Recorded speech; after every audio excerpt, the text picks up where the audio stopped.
ఉండడం, అమ్మ ప్రేమ, అమ్మ చేతి అన్నం తినడం జీవితంలో గొప్ప అదృష్టం. అది ఒకసారి కోల్పోయిన వాడు మళ్ళీ పొందాలి అంటే అమ్మ లాంటి వాళ్ళు ఉంటారేమో కానీ అమ్మగా నిలబడగలిగిన వాళ్ళు మాత్రం అమ్మ ఒక్కతే.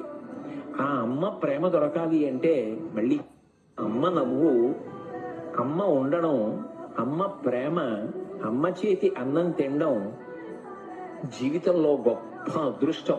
అది ఒకసారి కోల్పోయిన వాడు మళ్ళీ పొందాలి అంటే అమ్మ లాంటి వాళ్ళు ఉంటారేమో కానీ అమ్మగా నిలబడగలిగిన వాళ్ళు మాత్రం అమ్మ ఒక్కతే.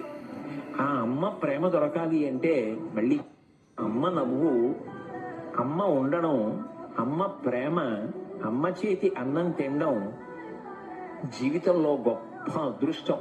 అది ఒకసారి కోల్పోయిన వాడు మళ్ళీ పొందాలి అంటే అమ్మ లాంటి వాళ్ళు ఉంటారేమో కానీ అమ్మగా నిలబడగలిగిన వాళ్ళు మాత్రం అమ్మ ఒక్కతే. ఆ అమ్మ ప్రేమ దొరక